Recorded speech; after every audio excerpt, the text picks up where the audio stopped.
Hello students, math के आज के लेक्चर में आपका स्वागत है। आज हम क्लास 10th के रियल नंबर को लेकर आपके सामने प्रस्तुत हुए हैं।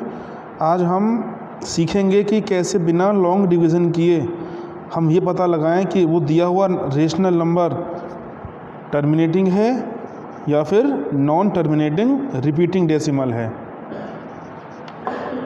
आज के लेक्चर में हम ये चीज़ सीखने वाले हैं, ठीक है। तो ये आपकी एनसीईआरटी की बुक में थ्योरम 1.6 और 1.7 के नाम से दी गई है, तो ज़रा इस चीज़ को ध्यान से सुनिएगा।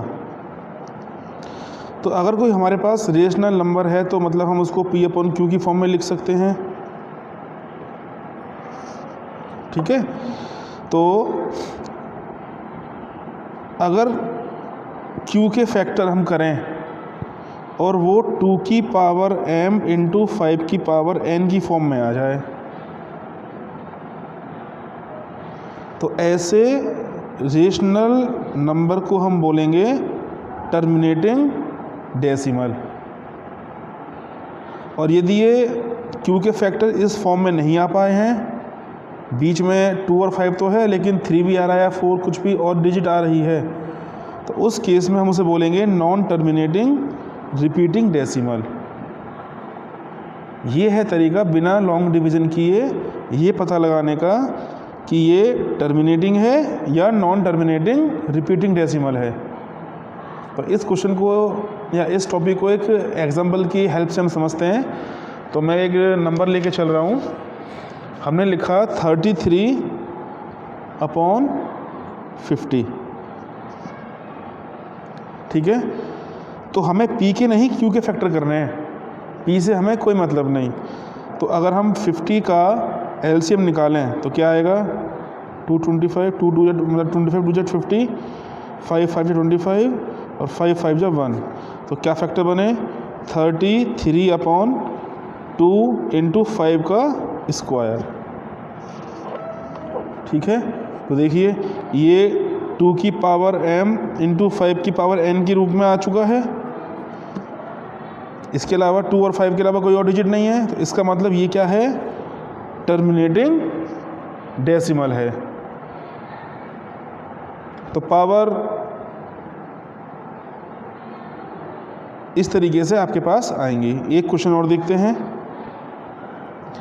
अब हम लेते हैं 41/1000।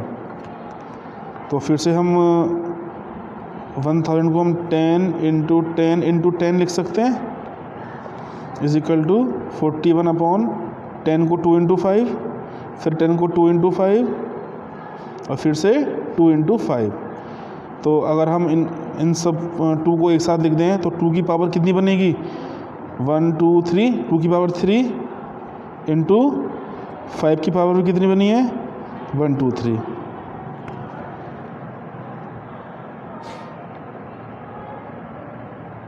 ठीक है।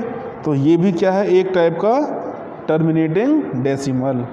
तो पावर एक जैसे भी हो सकती हैं, 2 और 5 की अलग अलग भी हो सकती हैं, उससे कोई फ़र्क नहीं पड़ता। लेकिन 2 और 5 के अलावा कोई और प्राइम नंबर नहीं होना चाहिए। अब हम एक क्वेश्चन ऐसा लेंगे जिसमें हम ये प्रूव कर रहे हैं कि ये नॉन टर्मिनेटिंग रिपीटिंग डेसिमल है, ठीक है। तो एग्जांपल लेते हैं हम 17/90।